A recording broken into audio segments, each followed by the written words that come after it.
कालचं प्रवचन वाचायचं असं आपलं ठरलं होतं. आजचंही थोडंसं वाचूया, कारण आजच्या याच्यात महाराज ज्याचा उल्लेख अत्यंत प्रेमानं पण तुच्छतेनं करतात पैका, ते शीर्षकातच आहे. कालचं बघा, संत आपल्याला जागे करतात नाही, जागे ठेवतात सुद्धा. मजं निरंतर जागविती. त्यामुळे एकदा मोरारी बापू गमतीनं म्हणले होते की तुमच्याकडे मच्छर राहत आहे, डास येतो, बरोबर आहे, तो करतो, तो गुरुमंत्र देत असतो, तो तुम्हाला जागं करतो, जागं ठेवतो. एक डास आला की झोप कठीण झालेली आहे आणि तो तुमचं रक्त शोषून तुम्हाला विरक्त बनवतो. गुरु आणि तिसरं काय करतो? म्हणजे गुरु हेच करतो, माझं निरंतर जागविते, माझं विरक्त बनविते, लक्षात ठेवा. आणि माझं गुरुमंत्र देते. ही तिन्ही कामं डास करतो. डासाला गुरु माना आणि सोडून द्या. त्याचा अर्थ त्याला मारू नका वगैरे असं एकदम दुसऱ्या टोकाचा घेऊ नका तुम्ही, बिलकुल घेऊ नका. कारण कृष्णाने मारलेलं आहे, रामाने मारलेलं आहे दुष्ट माणसांना. मग अहिंसा वगैरे असलं काही आणि वाद घालूच नका. स्वतःशी घाला, त्याला आत्मसंवाद म्हणतात. आपुलाशी वाद आपणाशी. मी दुसऱ्याशी वाद घालायलाच गेलो नाही. अशा माणसाशी सगळ्यांचा संवाद होतो, लक्षात ठेवा. दुसऱ्याशी वाद घालतो, त्यातून वितंड वाद निर्माण होतो, ती व्यक्ती नकोशी होते. दुसऱ्याशी संवाद साधतो आणि संवाद साधायला तू म्हणतोस ते बरोबर आहे, मला आत्तापर्यंत माहीत नव्हतं, बरं झालं तू सांगितलंस. काही नाही त्याच्यात विषय, काही त्याचे विशेष सांगितलेलं नसतं. आपण वाद घालतो कारण आपल्याला जास्त माहिती आहे, माझी माहिती जास्त करेक्ट आहे, असं नको. म्हणून संत जागे करतात नाही, संत जागे ठेवतात. काय करतात? प्रत्यक्ष विषयापेक्षा विषयी माणसाची संगत फार वाईट आहे. दारूपेक्षा दारुडा जास्त वाईट आहे. हे सुधाकराला एकच प्यालामध्ये बिघडवलं तळीरामाने, दारूने बिघडवलं नाही आहे, तळीरामाने बिघडवलेलं आहे. ह्याला सुंदर उदाहरण तुलसीदास वगैरे देतात. सूर्यापेक्षा सूर्यानंच तापलेली वाळू जास्त चटका देते की नाही? सूर्य एक वेळ सहन होतो, वाळू सहन होत नाही. तसंच असतं. हे जे प्रत्यक्ष लोक असतात त्यांच्यापेक्षा त्यांचे जे सहकारी असतात किंवा त्यांचे जे कनिष्ठ लोक असतात तेच जास्त त्रास देतात. तुम्ही मॅनेजरकडे गेलात तो तुमचा प्रॉब्लेम समजेल, पण पिऊन तुम्हाला गेटमधूनच हाकलून देईल. हे लक्षात घ्या. विषयी माणसाची संगत, आणि संगतीवरच सगळं आहे. किंवा सत्संगती हे रहस्य सांगितले मोक्षप्राप्तीचं ब्रह्मानंद महाराजांनी. म्हणून सांगितलं आहे संसारात हा नियम लागू आहे. विषयांपेक्षा विषयी माणसाची संगत, संसारातही तसंच परमार्थात. संगतीचा परिणाम नेहमी मनावर होतो. म्हणून चांगल्या विचारांच्या माणसाची संगत धरावी. Man is known by the company he keeps. त्याचं इतका एक माणूस होता साधू, एका गावात आला आहे, झाडाखाली बसायचा आणि त्याने एक दारूची बाटली ठेवली होती. कोणीही जवळ यायचं नाही. हा रात्री सगळे झोपल्यानंतर दारू पित असेल. एका तरुणाने विचारलं, मी रात्री जागून तुमच्यावर पाळत ठेवली पण तुम्ही काही पिताना दिसला नाही. तो म्हणला, ही दारूची बाटली मी मुद्दामून ठेवल्या, कधी असलं तर त्यात पाणीच असतं, लोकांना वाटतं मी दारू पितो, कुणीही माझ्याजवळ येत नाहीत, संगत टळली. म्हणजे दुसऱ्याची संगत चांगली किंवा वाईट ठरवण्यापेक्षा संगतच खरं वाईट आहे. नामाची संगत, सद्गुरूंची संगत, सद्गुरूंच्या विचारांची संगत, हे सगळ्यात चांगलं आहे. स्वतःला सुधारण्याऐवजी आपण जगाची सुधारणा करायला जातो, हेच आपले चुकते. खरंच एक अत्यंत सुंदर कविता होती इंग्रजीत, मी थोडक्यात सांगतो की मी ज्यावेळेला 20वा वाढदिवस साजरा केला आणि मी 20शीत प्रवेश केला, 21, 22 वगैरे, त्यावेळेला मी सांगितलं सगळं जग सुधारायचं. तसंच गेले 10 वर्ष जग नाही सुधारता आलं. माझा 31वा वाढदिवस होता, मी 30शीत प्रवेश केला, त्यावेळेला ठरवलं नाही देश सुधारायचा. 10 वर्षे तशीच गेली, देश नाही सुधारला. माझा 41वा वाढदिवस होता, मी 40शीत प्रवेश केला, नाही आपलं राज्य सुधारायचं. बरोबर, 10 वर्षे तशीच गेली, राज्य नाही सुधारलं. मी 50शीत प्रवेश केला, 51व्या वर्षी ठरवलं गाव सुधारायचं. 10 वर्षे तशीच गेली, गाव नाही हो सुधारलं. 61व्या वर्षी ठरवलं की मी ज्या परिसरात राहतो, कॉलनी वगैरे, तो परिसर सुधारायचा. 60 वर्षे गेली, मला नाही सुधारता आलं. 71व्या वर्षी मी ठरवलं घर सुधारायचं. 10 वर्षे गेली, घर नाही सुधारलं. आता 80 वर्षाचं झालं आहे, आता ठरवलं आपण स्वतःला सुधारायचं. आणि स्वतःला सुधारायचं ठरवल्यानंतर मला थोडंसं घर सुधारलेलं वाटतं. बाबा आता शांत झाले आहेत, आता त्यांच्याशी शांतपणे बोललं पाहिजे, घर सुधारलं, आता ते जरा नीट वागतात, म्हणजे महत्त्वाची जबाबदारी त्यांच्याकडे द्या. असं करत टू दॅट एक्सटेंट मी सुधारलो. टू दॅट एक्सटेंट माझं घर, माझा परिसर, गाव टू दॅट एक्सटेंट सुधारलं. आता मला विचार येतो की विशीतच मी स्वतःला सुधारलं असतं तर काय गंमत आहे नाही. विशीत मी स्वतःला सुधारलं असतं तर पुढे मी खूप सुधारलो असतो, इतरांना सुधारू शकलो असतो. ही चूक आपण करतो. म्हणून महाराज काय म्हणतात, स्वतःला सुधारण्याऐवजी जगाची सुधारणा करायला आपण जातो, हेच आपले चुकते. जगात संत असतील असे पुष्कळांना वाटतच नाही. संताला ओळखायला आपल्या अंगी थोडे तरी भगवंताचे प्रेम असायला पाहिजे. आपल्याला आपल्या ध्येयाचा विसर पडला, परंतु संतांनी आपल्याला जागे केले. काय वानुदेवा संतांचे उपकार मज निरंतर जागविते. हे संतांचे खरे उपकार आहेत. झोपूच देत नाहीत. झोपूच देत नाही म्हणजे कर्तव्याचे सतत आठवण करतात. काल आपण एक वाक्य म्हणलो तर नक्की लक्षात ठेवा या रामनवमीच्या निमित्ताने की मला नरजन्माची संधी मिळालेली आहे. असा जन्म दुसरा नाही, म्हणजे देवाचा नाही आणि राक्षसांचाही नाही. राक्षस हिंसा करत नरकाकडे जातात, देव सगळं भोगतात आणि भोग संपले, पुण्य संपलं की परत पृथ्वीवर जन्म घेतात. मुक्त होण्याची संधी फक्त माणसाला आहे, तो मला मिळालेला आहे. नरदेहासारखा देह नाही. नरदेह निरूपण किंवा नरदेह स्तवन नावाचा समास आहे की नरदेह म्हणजे कसली पेटी आहे ती, लावण्याची पेटी आहे ती, रत्नांची पेटी आहे. आणि मेंदूबद्दल म्हणाल ना तर प्रतिसृष्टी निर्माण करण्याचं सामर्थ्य आहे. हे लक्षात घ्या. त्यामुळे काय आहे की नरदेह तर मला मिळालेला आहे. साधन आहे, संधी आहे नरजन्माची, साधना नाही आहे, कारण साध्य ठरलेलं नाही. हे वाक्य काल आपण ऐकलं. साध्य जीवनाचं ठरलेलं नाही. उरलेल्या जीवनात साध्य 3 शब्द ऋषींनी वापरलेले आहेत. अपुनर्भवम, अपुनर्वर्तनम, अपुनरावर्तनम. आणि परत या जगात यायचं नाही. अपुनरागमनम. आपण गणपतीला सांगतो पुनरागमनायच, चांगल्या पाहुण्यांना म्हणतो पुनरागमनायच, पण आपण स्वतःला सांगायचं अपुनरागमनायच, अपुनर्भवम. परत अपुनर्वर्तन, परत इकडे यायचं नाही आहे, परत यायचं नाही, हेच साध्य. मग परत यायचं नाही म्हणजे काय, हा नातू मला आत्ताच झाला आहे वगैरे, परत मग या ना, येत राहा. येरझारा घालायला तुम्हाला काही कष्ट करावे लागणार नाही. येरझारा म्हणजे जन्म मरण. म्हणजे गमतीनं म्हणतात, एक लेख लिहिला होता सावळा कुरकर नावाच्या चांगले लेखक होते, जीवन विकासमध्ये लिहायचे. त्यांनी करमरकर, ते म्हणाले करमरकर नावाचे जी आडनावाची माणसं आहेत त्यांनी कृपया वाईट वाटून घेऊ नये, पण आपण काय कर मरेपर्यंत, नंतर मर, आणि इतकं केलेलं आहे की पुन्हा कर. त्याच्यासाठी जन्म आहे. कर मर कर चालूच राहतं आपलं. आपण सारे कर कर कर कर, आपण सारे पटवर्धन आहोत. आपल्याला आपला पट वाढायला पाहिजे आणि तो कमी झाला पाहिजे. पटवर्धन कृष्णाने द्रौपदीचं केलं, कारण द्रौपदीची भक्ताची त्याला लाज राखायची होती. आपण पटवर्धन करत जातो. गेल्या वेळेला 3 सूट होते, या वाढदिवसाला बघा आता परदेशात जायचं आहे, आणखीन 3 सूट शिवले. पट म्हणजे वस्त्र ना, वाढत जातं आपलं, कमी व्हायला पाहिजे. जे वाढत जाते ते कमी व्हायला पाहिजे. साधूची गोष्ट आपण बघितली होती की 10 वाजेपर्यंत ते पळाले, 6 ते 10, आणि 10ला परत आले. 4 तास पळाले, 8 तास परत येत होते. Withdrawal is very important. आणि विड्रॉवलसाठी महाराजांचं उदाहरण आहे तुम्हाला. महाराजांना विचारला एकाने प्रश्न, सगळे गुरु सारखे तुम्ही म्हणता, मग गुरुचा शोध घेत अगदी हिमालयापर्यंत कशाला गेलात, आणि शेवटी तुम्हाला इथेच येळेगावलाच मिळाले ना गुरु.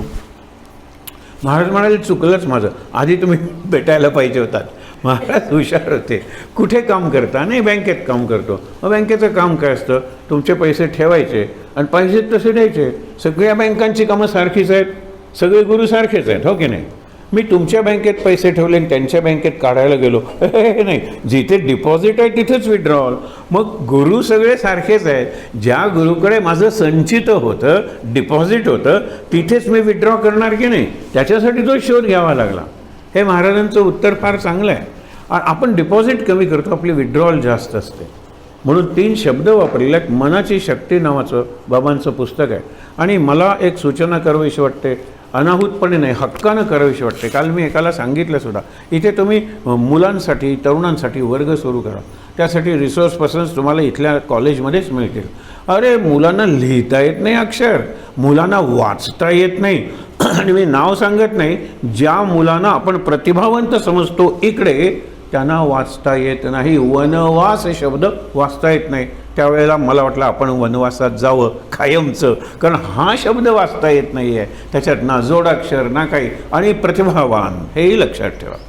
त्यामुळे त्यांच्यासाठी वर्ग घेतला. चालायचं कसं, बोलायचं कसं, वागायचं कसं, वाकायचं कसं, इथपासून सुरुवात करून अक्षर, वाचन, या सगळ्या गोष्टी इतकी गरज आहे, इतकी गरज आहे. आणि हे केंद्र ते करायला लागले की तुम्हाला वेल विशर्स भेटलेच म्हणून समजा. आणि वेल विशर्समध्ये 100मध्ये 1 तरी इतका उत्स्फूर्तपणे आपला हितचिंतक होतो, काही हरकत नाही, मी तुमचा पार्टनर आहे, असं ते केंद्र वाढत जातं. आपण गेलं पाहिजे समाजाकडे. समाज दगड असतो, एक लक्षात ठेवा, समाजाला हलवावं लागतं. समाज मूढ रेड्यासारखा असतो, म्हणून त्याच्या तोंडून वेद म्हणजे ज्ञानेश्वरी वदवून घ्यावी लागते. आणि समाज हा भिंतीसारखा जड असतो, चालवावी लागते भिंत, ती ज्ञानेश्वरांनी केली. हे चमत्कार ज्ञानेश्वरांचे, त्याचा हा अर्थ आहे. हा एक हे तुम्हाला सांगितलं आहे. दुसरं म्हणजे काही ग्रंथांचा अभ्यास मी म्हणतोय. आम्ही तर 3-3 दिवसांची सत्र घ्यायचो. मनाची शक्ती, मला आठवतं ती पुस्तकं उपलब्ध असतात आणि प्रत्येकाने विकत घ्यायची, चॅरिटी नको, काय 30-30 रुपये, आता 50 रुपये असेल किंमत. त्यात मनाची शक्ती या 3 दिवस अभ्यास करायचा, वाचायचं, वाचून त्यातला एखादं महत्त्वाचं वाक्य असेल अंडरलाईन करायचं, पेन्सिल आणायची, नाहीतर इथे पेन्सिलही पुरवा तुम्ही, आणि अंडरलाईन करून ती पुस्तकाचं मास्टर आत्मसात करण्याचा प्रयत्न करायचा. त्याच्यात 3 शब्द वापरलेले आहेत, आय, व्यय आणि संचय. आय माझी किती आहे? 100 रुपये. व्यय किती आहे? 50 रुपये. तर 50 रुपये संचय आहे की नाही? आय माझी 10 रुपये, खर्च माझा 15 रुपये. तर काय संचय? 5 रुपयाचं कर्ज होतं आहे मला.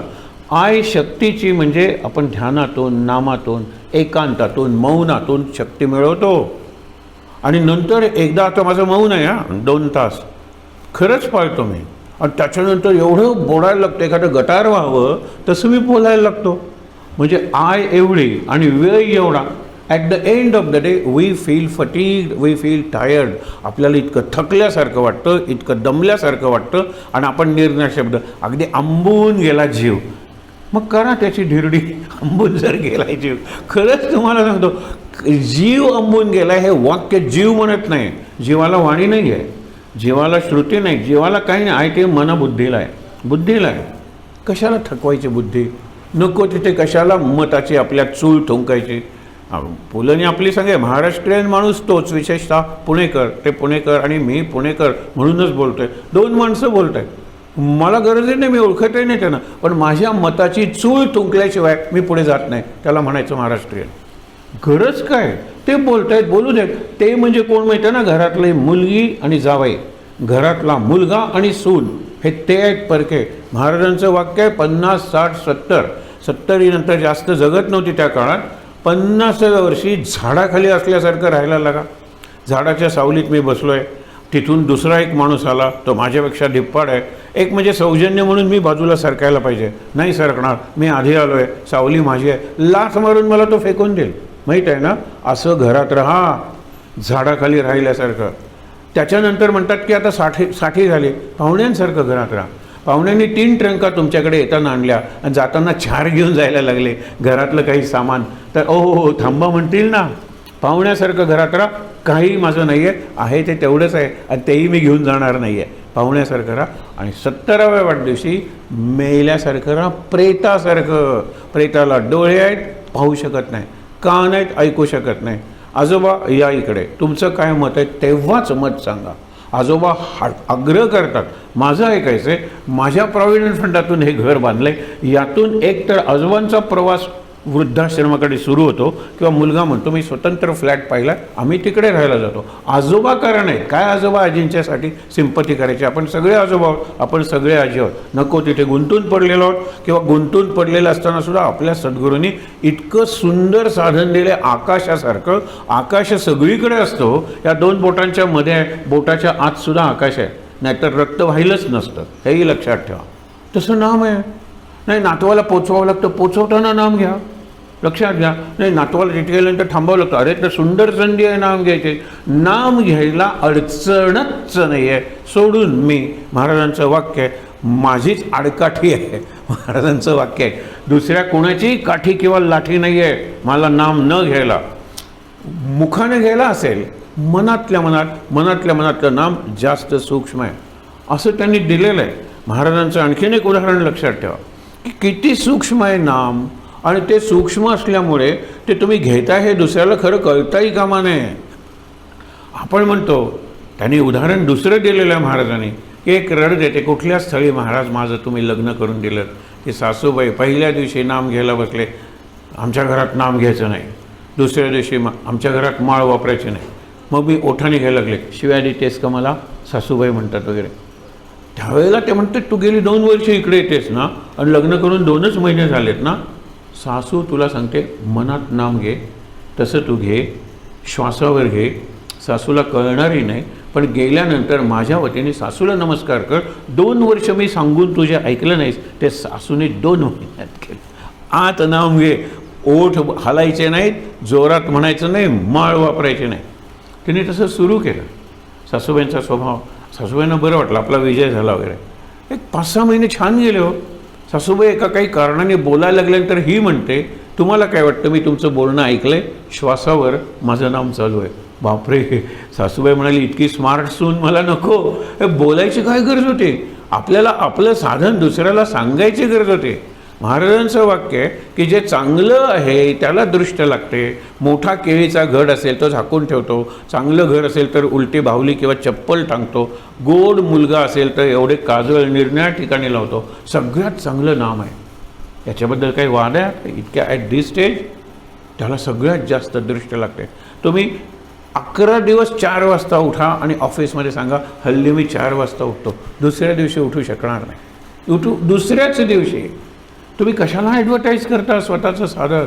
महाराज म्हणतात, साधन सांगू नका, आलेले अनुभव सांगू नका, पण आपली जर माणसं असतील आणि जर चर्चा सुरू असेल तर अनुभव सांगितल्याशिवाय राहू नका, कारण तुमच्या अनुभवापासून इतरांना प्रेरणा मिळेल. हेही महाराजांनी सांगितले. उठसूट मला हा अनुभव आला, मला हा दिसला, मला तो दिसला, तिकडे गेलं ते दिसला. नर्मदा प्रदक्षिणाला जाताना मी तुम्हाला सांगतो की मी तुम्हाला नमस्कार करतो, आल्यानंतर 6 महिने भेटला नाहीत तरी चालेल, पण केव्हाही भेटाल त्यावेळेला अश्वत्थामा भेटला सांगू नका. आणि खरंच हे मी त्यांना स्पष्ट सांग, काय ते तिथे त्या रेकॉर्ड्स ऐकून एवढं कंटाळलेले असतात म्हणून भेटत नाहीत. मला खरंच भेटू नका. नर्मदा प्रदक्षिणा घाला, तुम्ही प्रदक्षिणा घालतच बसा. बैल नाही का हो, काही टन तो आयुष्यात सगळं तेल काढतो, पण तिथेच फिरत असतो, जमिनीला खड्डे पडतात, बाहेरचं काय त्याला विचारा त्याला माहीत नाही, कारण याच्यावर ब्लिंकर्स बांधलेले असतात, झापडं घातलेली असतात. बाहेरचं बघत जर तो थांबला, अरे काय सुंदर गवत आहे बाहेर, तर घाणा थांबेल, मालक हुशार आहे म्हणजे माणूस, त्यांनी झापडंच घातलेले आहेत त्याला. तसं चाललं आहे. माला हातात फिरतायत, जीभ मुखात फिरते, मन ब्रह्मांडात फिरते, ह्याला काही स्मरण म्हणतात. हे कबीराचं वाक्य आहे. आपला अनुभव आहे, सांगूच नका दुसऱ्याला. आता मगाशी जी कथा सांगितली तिचा उत्तरार्ध बघूया. फार चांगला उत्तरार्ध आहे. ती म्हणाली, ही सून मला घरात नको येऊ देत. माझ्या मुलाला म्हणजे तुझ्या नवऱ्याला संध्याकाळी घरात येतो, चहा त्यांच्या घरी जाऊन घे, हिला आधी घरी पोचवू नये, मी तुला चहासुद्धा देणार नाही तोपर्यंत. तो म्हणतो काय झालं, त्याला माहीत आहे आपली आई कशी आहे, आपली बायको कशी आहे. हे असं झालं, मी बोलते तेही सांगते, तुमच्या बोलण्याकडे माझं लक्ष नाही आहे, श्वासावर माझा जप चालू आहे. असली सून काय उपयोगाची, म्हणजे माझं काय ऐकणारच नाही, ते नेऊन पोचव. तो म्हणतो काही हरकत नाही, तिथे 15 दिवस सुखानं राहील, नंतर हीच म्हणेल की या इकडे. इतकाही वेळ लागत नाही, बांधून आपली बॅग घेऊन दारापर्यंत जाते, तोपर्यंत सासूच्या लक्षात येतं ही न मोल देणारी मोलकरी नाही ना घरात. ही जर गेली तर आपल्याला भांडी घासायला ठेवायला पाहिजे, कपडे धुवायला ठेवायला पाहिजे, झाडायला ठेवायला पाहिजे. नको नको, हे असू दे, त्याला गोठ्यात ठेव. त्यांचा गोठा होता. आपल्याकडे गोशाळा आहे, आपले कुलकर्णी चांगली सेवा करत. मला आश्चर्य वाटतं की अवघड आहे हो गाईनं सांभाळणं, आणि 3 गाई नेणं आणि 3 गाई परत आणणं. हे कृष्णाला किंवा पेंड्याला विचारा, मी तुम्हाला सांगतो, अवघड आहे, अवघड आहे. तर गंमत बघा, ज्या वेळेला गोठ्यात काय तिची तक्रारच नाही आहे, ती गोठ्यात राहायला लागली. मग तिने नवऱ्याला सांगितलं आणखीन एक माळ आण, तिने गोठ्यात माळ ठेवली, जप सुंदर सुरू झाला.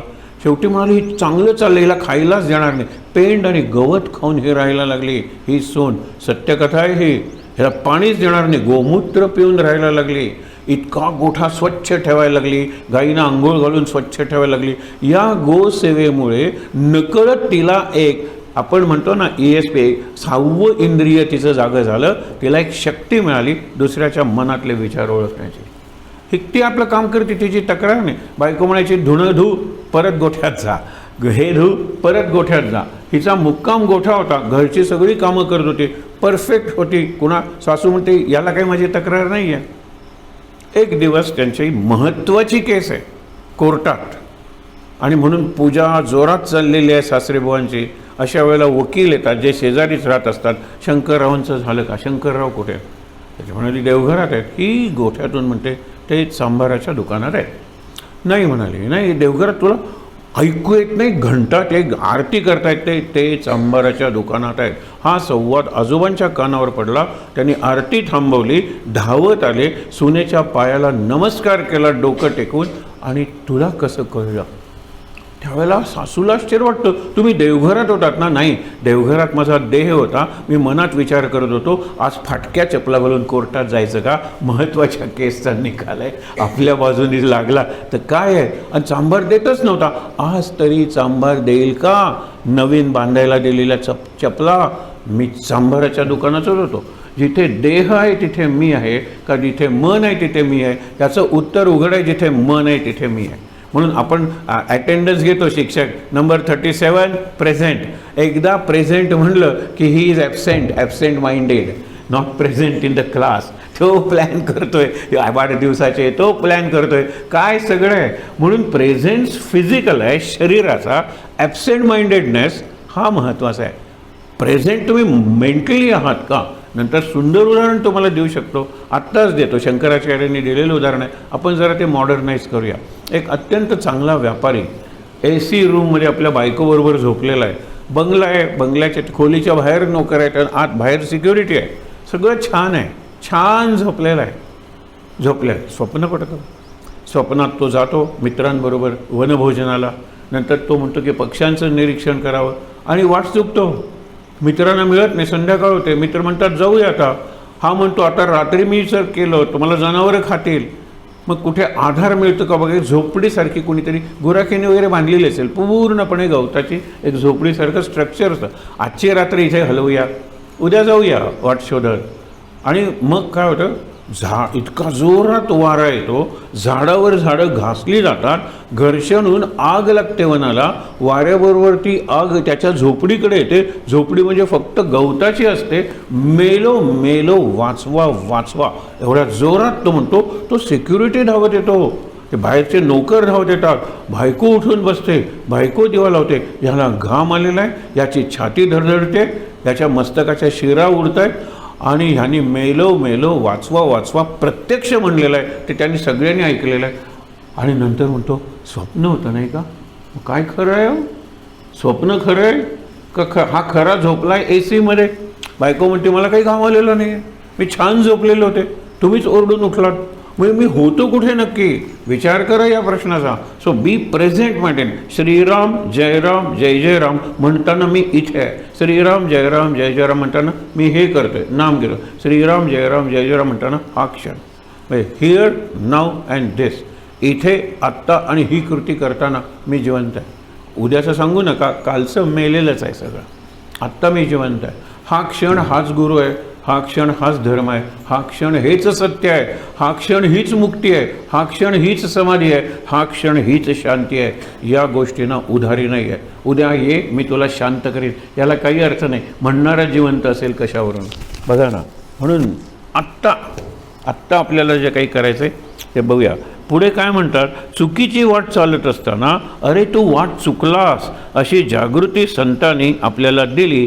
तेव्हा तिकडे जिकडे पाठ होती तिकडे आपण तोंड केले, उलट्या दिशेने चालू लागलो, आपण योग्य स्थळी पोचलो. कारण संतांनी आपली दिशा बदलली. आपली जी बाहेरची दिशा आहे, उपभोगांची दिशा आहे, इंद्रियांची दिशा आहे, ती उलटवली पाहिजे, आत नेली पाहिजे. एवढं किती सोपं आहे, महत्त्वाचं आहे. आत फक्त आपण आपल्या मनाला वळवलं पाहिजे. आणि त्याला पहिली गोष्ट म्हणजे डोळे जर मिटले तर बाहेरच्या गोष्टी दिसत तरी नाहीत. आत खूप व्यत्यय आहे. आत मला मग स्मृती येतील, नको ते विचार येतील, तो नंतरची गोष्ट आहे. इथे बघितल्यानंतर हे आलेत की अरे ह्यांना विचारलं पाहिजे आज पहिल्यांदाच आलात का? मनात चक्र सुरू झाली. डोळे बंद केले की हे तरी दिसणारी ही जी डिस्ट्रॅक्शन्स म्हणजे विचलन होतं मनाचं ते तरी थांबलं. श्वासाकडे लक्ष द्यायचं, श्वासाला मन बांधायचं. बस हे जे माकड आहे मन नावाचं, त्याला श्वासाच्या खांबाला जर बांधलं तर ते खांबा वर जाईल, खाली येईल, इकडे तिकडे करेल, पण खांबालाच जोडलेलं राहील, हे महत्त्वाचं आहे. मन पवनाची बांधून या गाठ, डावी आली वाट गगनाची. गगनाची म्हणजे वरच्या दिशेने वाट दाखवायची. त्याच्यासाठी मन आणि पवन, पवन म्हणजे श्वास, मन, श्वास आणि मन यांची गाठ बांधली पाहिजे. माइंड ऑन ब्रीदिंग, लक्ष श्वासावर, श्वास संथ, ही पहिल्या सूचना असतात. कुठलाही प्राणायाम वगैरेचा एक्सरसाइज असू दे, ब्रीदिंग एक्सरसाइज असू दे, महत्त्वाचं आहे ते लक्ष श्वासावर, श्वास संत. बघूया पुढचं शेवटी काय सांगतात, संत आनंदरूप झाल्यावर स्वस्थ बसत नाही. हाच फरक आहे. रामकृष्णांची गोष्ट अप्रतिम आहे या बाबतीत, की संत 3 मित्र आहेत, हे गावाला जातात व्यापाराला, आणि नंतर त्यांचं दुसरीकडे गाव असतं, मध्ये घनदाट जंगल असतं. ते नेहमी लवकर निघायचे, कारण जंगलात जंगली जनावर असतात, धोका आहे. एकदा त्यांचा व्यापारच असा झाला की त्यांना उशीर झाला, संध्याकाळ झाली जाईतोपर्यंत, आणि येताना एक टेकडी जी रोज बघत होते, ते अरण्यातून ते जात येत होते, टेकडीच्या मागून एक प्रकाश येत होता, आणि हा जो प्रकाश आहे तो इतका दिव्य होता, ते म्हणाले असा प्रकाशच बघितला नाही. सूर्योदय बघितले, सूर्यास्त बघितले, समुद्राकाठचा सूर्यास्त बघितला, पण मला इतका दिव्य प्रकाश आपल्याला कधी दिसला नाही. तिघापैकी एक जण म्हणतो, मी जाऊन बघून येतो. टेकडी छोटीच होती ना, प्रकाश कुठून येतोय, कशाचा प्रकाश आहे, आत्तापर्यंत आपलं कसं लक्षात आलं नाही. जातो टेकडीवर आणि त्या प्रकाशाकडे बघत एवढा आनंदात 1-2 पावलं नाचतो, पडतो. आता दोघांपैकी एकाला वाटतं की तोल जाऊन पडला असेल, कदाचित झाडाला वगैरे असेल, ते टेकला असेल, त्याला मदतीची गरज आहे म्हणून दुसरा चढतो. दुसरा चढत असताना त्याला तो दिव्य मित्र दिसतच नाही तिथे. तो दिव्य प्रकाश बघितल्यानंतर तो नाचताना म्हणायला लागतो, हा हा हा हा, किती सुंदर, किती दिव्य प्रकाश आहे हा. पलीकडे पडतो. आता तिसऱ्या मित्राला वाटतं की अरे हे दोघंजणं पडले, आपल्याला जर काही मदत लागली असेल तर आपण जाऊ. त्यालाही तो प्रकाश दिव्य दिसतो, दोन्हीही मित्र दिसत नाहीत. तो दिव्य प्रकाश दिसल्यानंतर ते त्या प्रकाशाशी एकरूप झाले, स्वतः मुक्त झाले. हा म्हणतो की मलाही वाटतं या प्रकाशाशी एकरूप होऊन जावं, पण मग बाकीच्यांना कसं कळणार की या टेकडीत या वेळेला असा दिव्य प्रकाश असतो. तो टेकडी उतरून खाली येतो, याला संत म्हणायचं. संत हा पौर्णिमेपर्यंत पोचतो, नंतर चतुर्दशी त्रयोदशी करत खाली उतरतो, लोकांना सांगायला की अशी टेकडी आहे, तिथे असा प्रकाश आहे, तुम्ही प्रकाशाचा आनंद घ्या. एकाने प्रकाशात उडी टाकली, तो संपलं जीवन, काही हरकत नाही. पण त्यांना सांगायला पाहिजे कुणाला तरी आम्हाला हा अनुभव आलेला आहे. ज्ञानेश्वर तेच म्हणतात की आम्हाला जो अनुभव आला आहे तो मौन करणार आहे. अहम ब्रह्मास्मी हे फक्त वाक्य निरर्थक.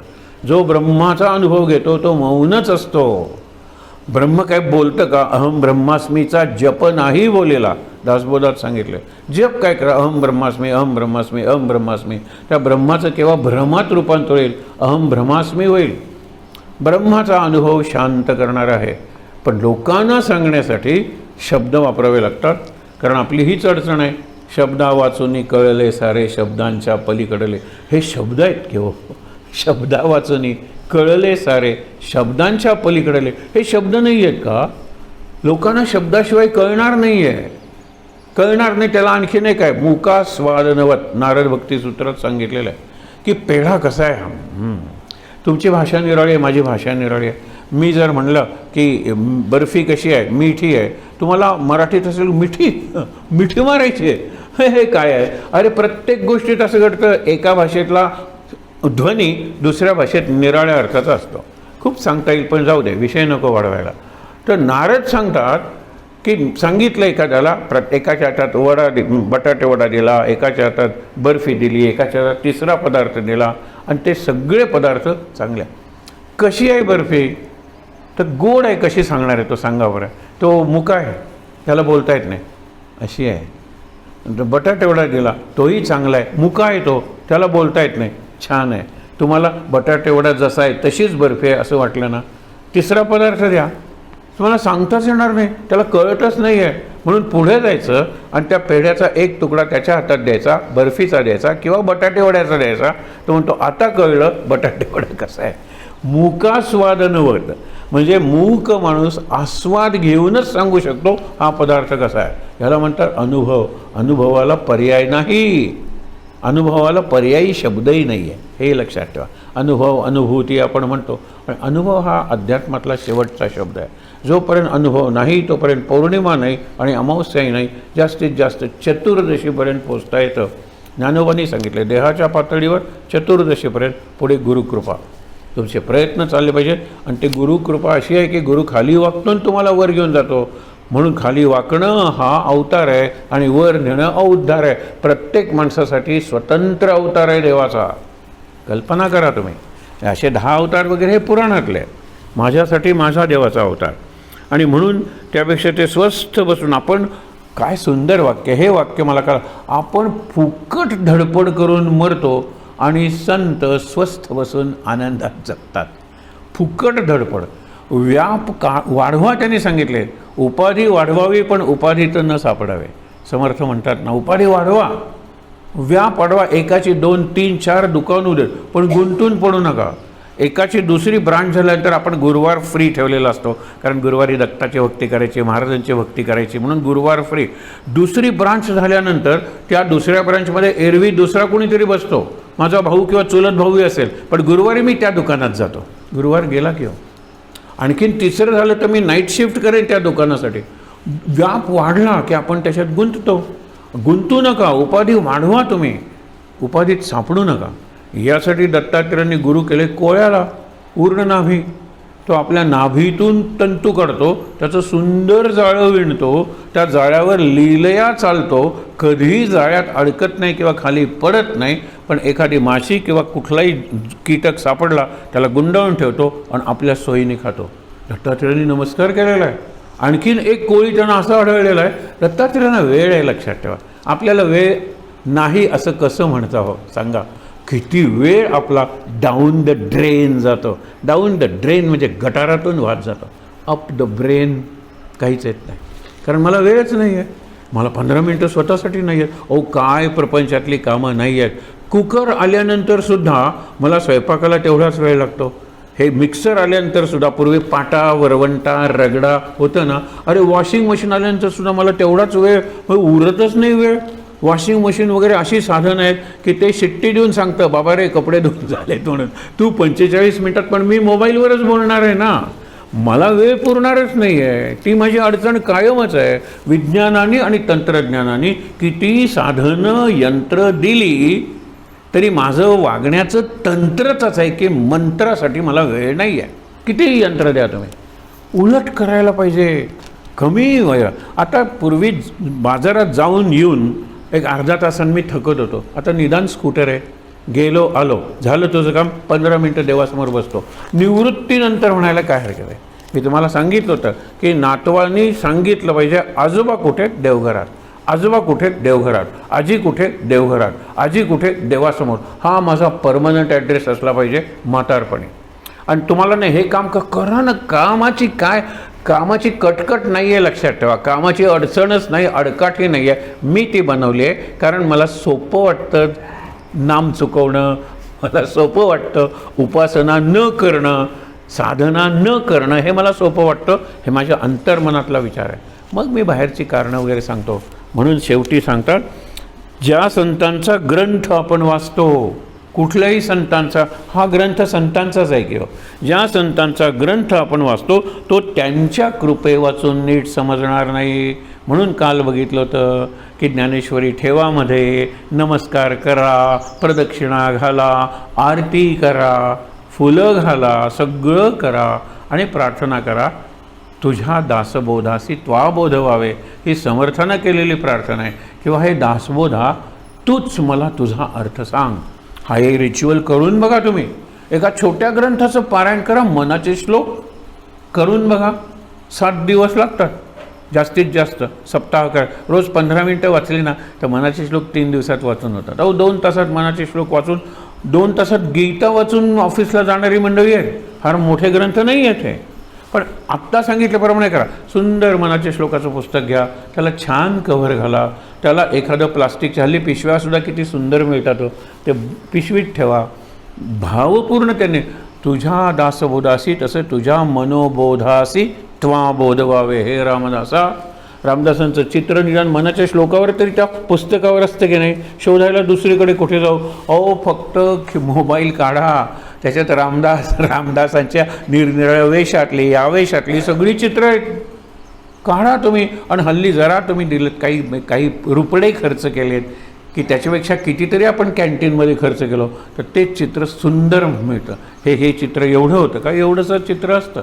आणि तुम्ही घ्या ते इंटरनेटवरून, सुंदर चित्र मोठं करता येतं. अहो किती खर्च करतो तुम्हाला सांगतो. एक साडी घ्यायची नाही एका वर्षात आणि एक ड्रेस शिवायचा नाही, सगळे संतांचे ग्रंथ घरी येतील. मी विनोद करत नाही आहे, विचार करून सांगतो. आणि वर्तमानपत्र बंद केलं तर वा, आनंदच आनंद. हे तुम्ही सांगूनही करणार नाही ना, मला अपेक्षित आहे, त्यामुळे मला वाईट वाटणार नाही आहे. करा बंद वर्तमानपत्र, निदान 12 वाजेपर्यंत वर्तमानपत्र वाचणार नाही. महाराज म्हणतात पूर्वी पत्र यायचे हाताने लिहिलेली, अरे आईचं पत्र आले देवासमोर ठेव, नाही काही महत्त्वाचं असेल देवाला कळत नाही का? अहो मी किती उदाहरणं सांगू की एका मुलीचं लग्न जमत नाही म्हणून आलेले आहेत, मुलीचा फोटो दिलेला आहे, म्हटलं बाबा रे तिथे ठेवा, त्याच्याबरोबर नक्षत्र म्हणजे कुंडली आहे तिची. आणि गेलं मी पूर्णपणे विसरलो, तो फोटो तिथे ठेवलेला आहे. आणि एक दिवस दुसरा आला मुलाचं लग्न, अरे म्हटलं गरमी होती, पंखा लावल्याबरोबर ते तिचा फोटो आणि ते उडून मध्ये आलं. हे काय आहे हेही मला माहीत नाही. म्हटलं ही मुलगी कशी आहे? अहो काय सुंदर संसार करतायत. मी अगदी बघून तुम्हाला बघा मुलगी कशी आहे, मुली हे काय माझं काम आहे? देवाला कळत नाही. देवासमोर मी किती तुम्हाला सांगू, आलेली आईची वडिलांची पत्र देवासमोर ठेवायची. महत्त्वाचं असेल तर देव सांगतील किंवा शेजारी सांगतील की तुम्ही नव्हतात घरात, फोन आमच्याकडे आला होता, हा मेसेज आहे म्हणून. आपला विश्वासच नाही देवावर. महाराज काही करतील असं आपल्याला वाटतच नाही. मीच करायला पाहिजे, मी केलं नाही तर कोण करणार आहे? माझ्याशिवाय घरातलं पान हलत नाही. ही अत्यंत अयशस्वी बाई आहे. आणि मी एक दिवस जर शाळेत नसलो तर शाळेचा पूर्णपणे गोंधळ होतो. हा वाईट हेडमास्टर आहे. बघा माझ्याशिवाय सगळं झालं पाहिजे, हेच यशस्वाचं आहे. ही गंमत बघा.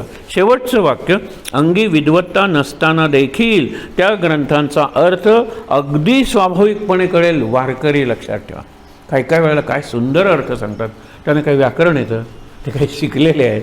अहो वाचता सुद्धा येत नाही, ऐकलेलं असतं, पण सुंदर एखादं तुम्ही त्यांना अर्थ विचारा. महाराज म्हणायचे ना, बाबा म्हणायचे बऱ्याच वेळी महाराजांना उपनिषदांचे अर्थ विचारलेले. हे अनंतराव आठवले की जे पुढे वरदानंद सरस्वती झालं, त्यांनी विचारलाय अर्थ, साईबाबांना गेले, साईबाबा म्हणाले मला कुठे संस्कृत येते, पण ही मोलकरी सांगेल.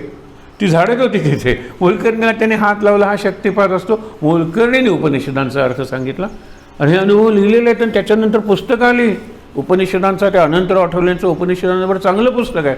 अडेल त्यावेळेला ती मोलकरीण मला सांगायची. हे कुणाचा प्रसाद आहे? हा देवाचा प्रसाद आहे. चॅनल आहेत फक्त ते. महाराजांनी चॅनल सुरू केला की चॅनलवरचं सगळं दिसलं पाहिजे आपल्याला.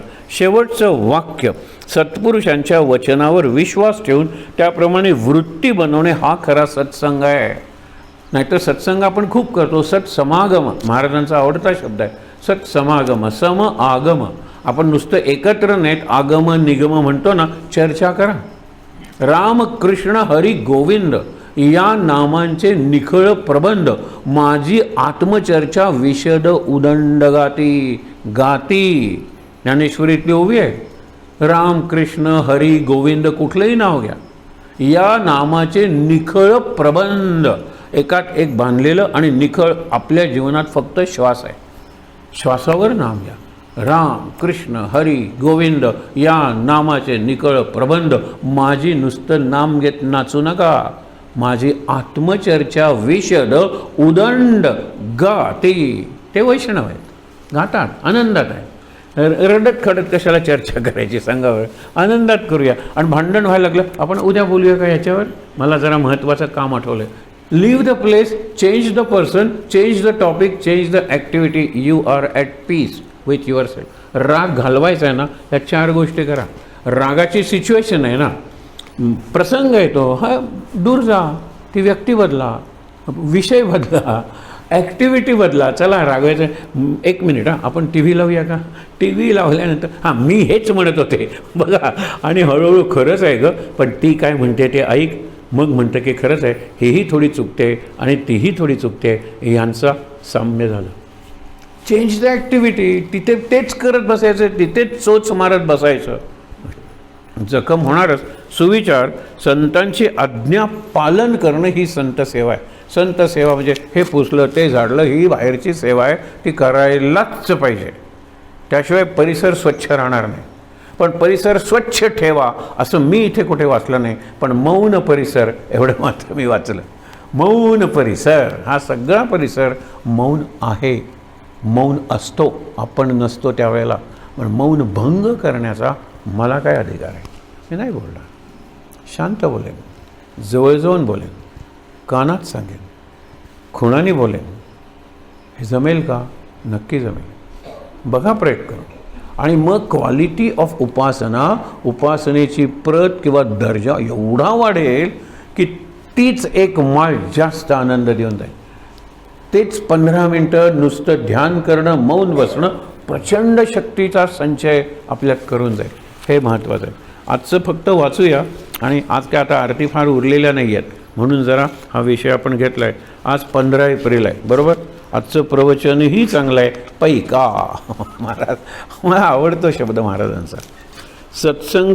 सत्संगतीच्या योगे, म्हणजे आपण जे करतोय, मन पैक्यावर गुंतून राहत नाही, म्हणजे राहू नये तरी माझं राहत आहे, याचा अर्थ सत्संगती नाही.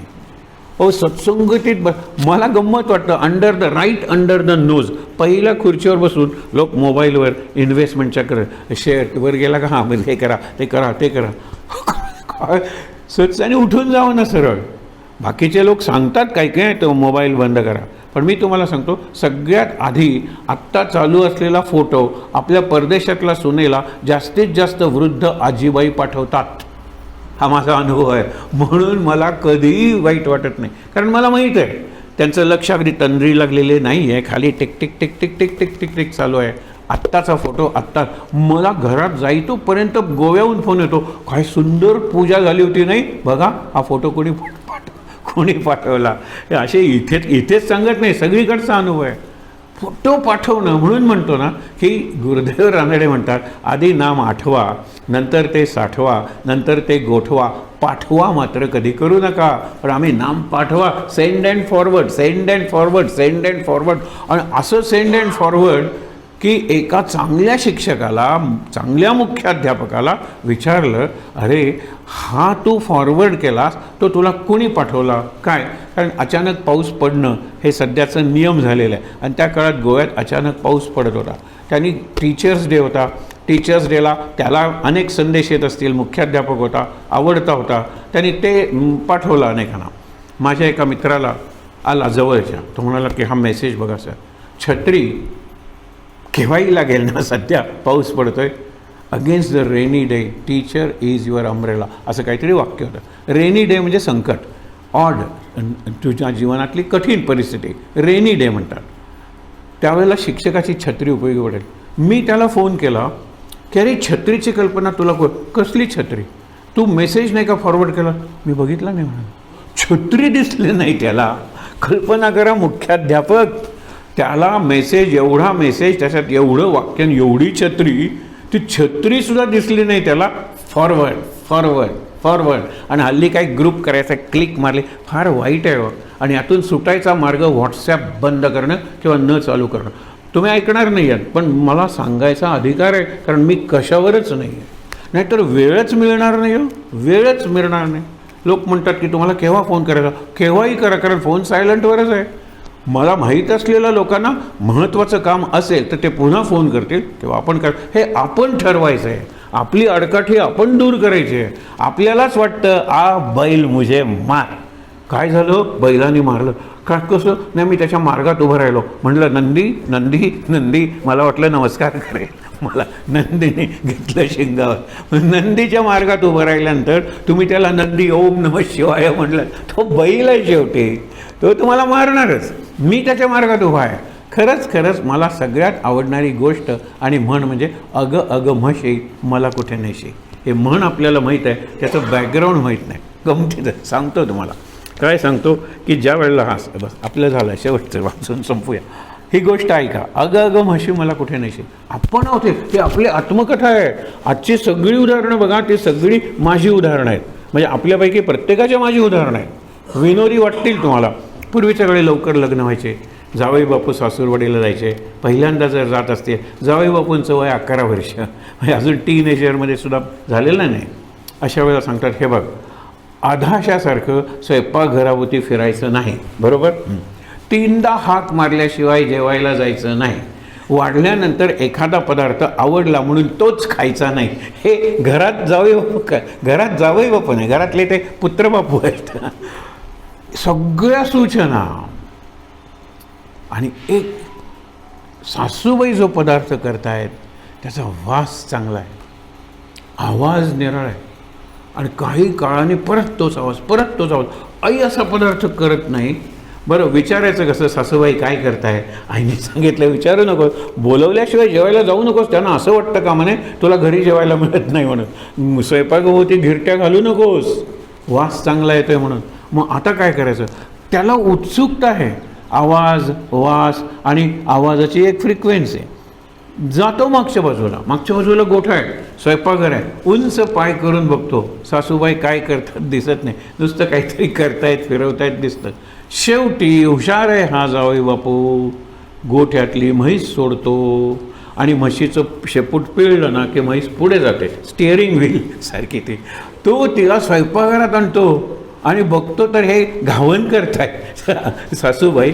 आणि ते म्हणतात, जावई बापू इकडे काय करायचं, म्हशीने इकडे आणलं. अगं म्हशी, मला कुठे नेशी? म्हैस वेडी आहे का? सांगा बरं. आपण रेडे आहोत, काय करायचं? विचार करूया आपण. म्हशीला दोष, ठेच लागली ना आपल्याला की आपण मागे वळून परत दगडाला लाथ मारतो. हा मूर्खपणा नाही का? एकदा दगडाला, उमऱ्याला ठेच लागायचे पूर्वी, आणि आम्हाला आठवतो लहानपणी आम्ही उमऱ्याला लाथ मारायचो, मला ठेच लागली म्हणून, आणि आणखीन जखमी व्हायचो. हे सगळ्या आपल्या उपासनेच्या गोष्टी आहेत. महाराज म्हणतात इथे, सावध राहा, गुंतून राहू नका. शेवटी ज्याच्याजवळ सर्व गुण, मोठा शब्द महाराज असा कधी वापरत नाहीत, एक समयावच्छेदे करून, ॲट द सेम टाईम, अनेक गुण. ज्या माणसाबरोबर ज्याच्याजवळ सर्व गुण एक समयावच्छेद करून असतील तोच खरा मोठा होय. सर्व गुण फक्त एका भगवंताच्या किंवा संताच्या ठिकाणी असतात, म्हणून त्यांना जोडलेले राहा, शरण जा. आणि शेवटचं वाक्य, ज्याचे विचार चांगले तो मनुष्य खरा चांगला होय. ज्याचा आचार, ज्याचे कपडे, ज्याचे हे.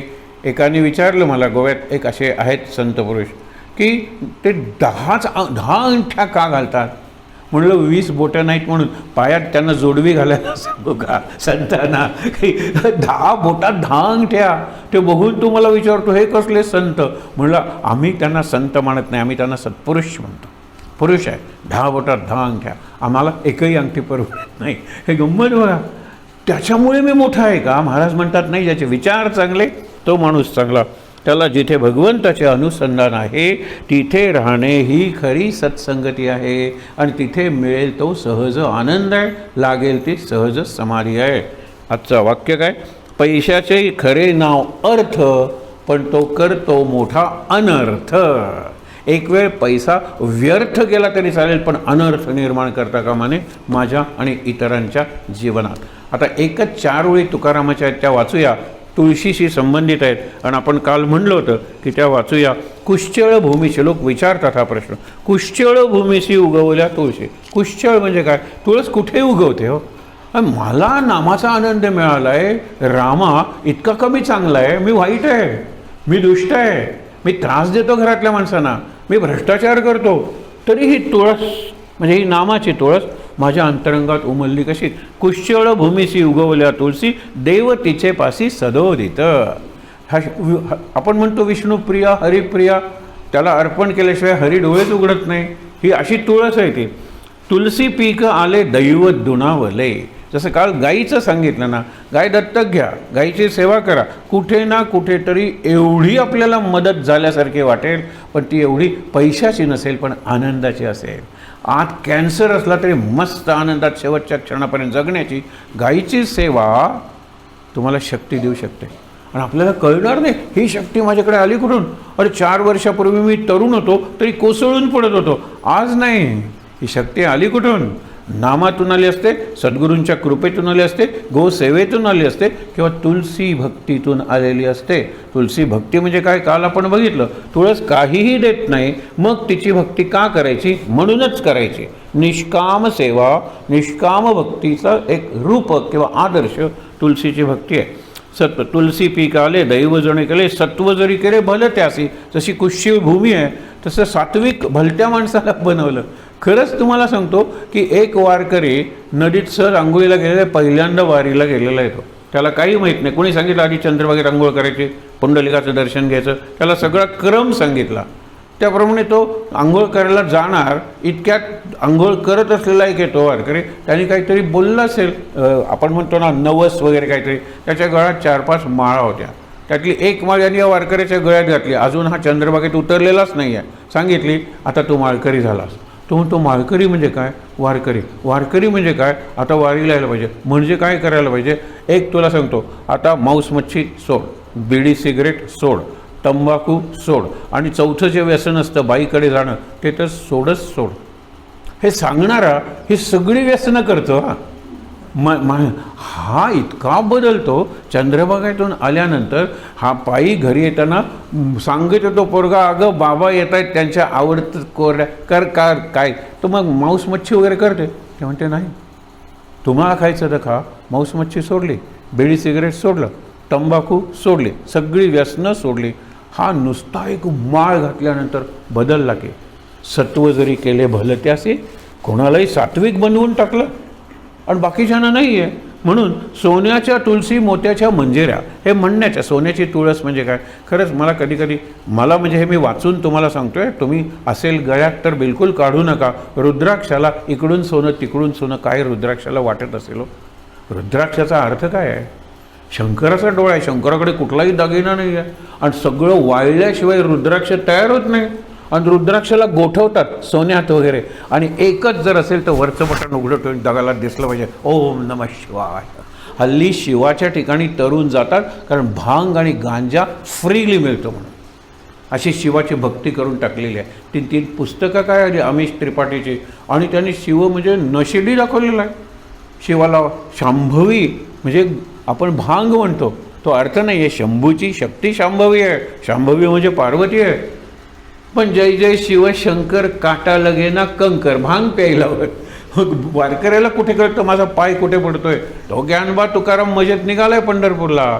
इकडे यांना भांग प्यायली, गांजा ओढला, चरस असेल तर काटा लगे ना कंकर.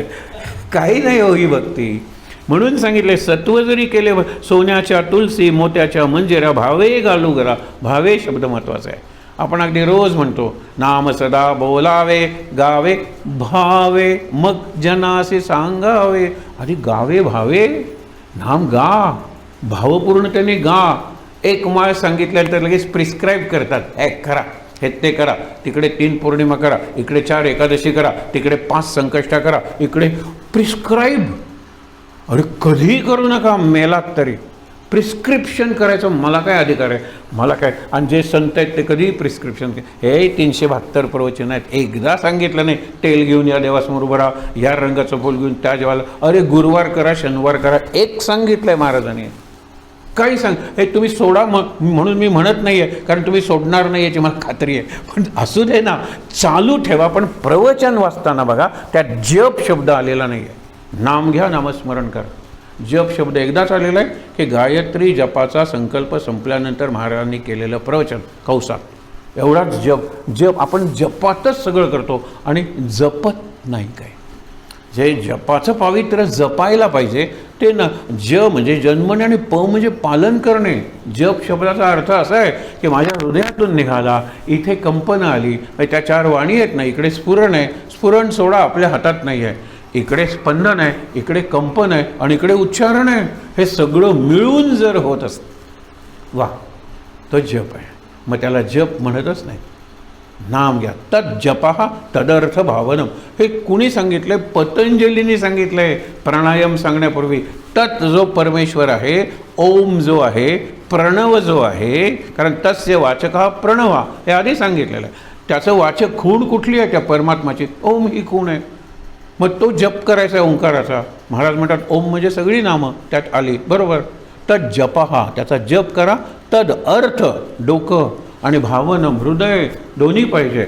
शेवटच्या 2 बघा बरं. आता काय उणे आमुचे कुटुंबा बैसलीसे अंबा वृंदावने.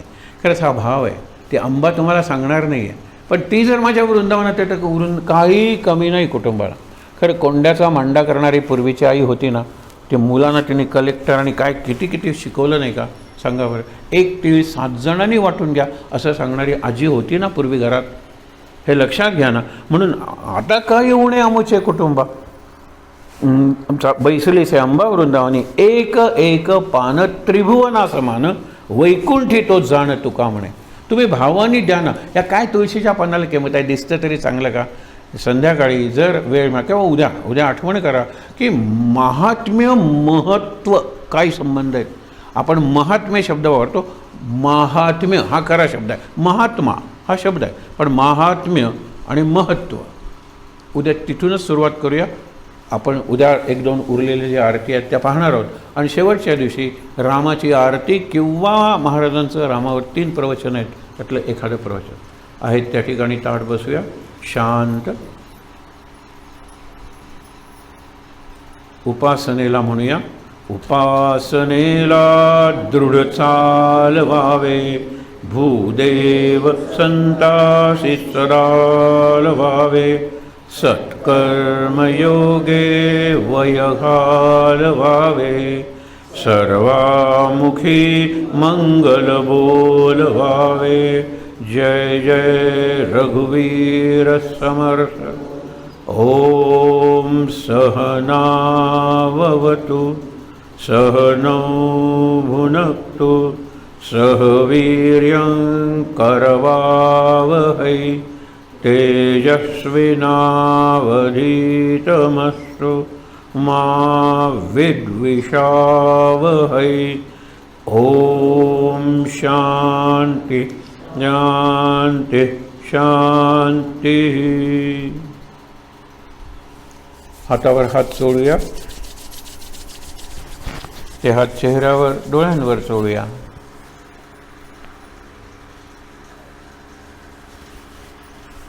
अगदी सावकाश डोळे उघडून समोरचे रामदास महाराजांची समाधी आणि साक्षात महाराज सर्वांचं दर्शन घेऊया.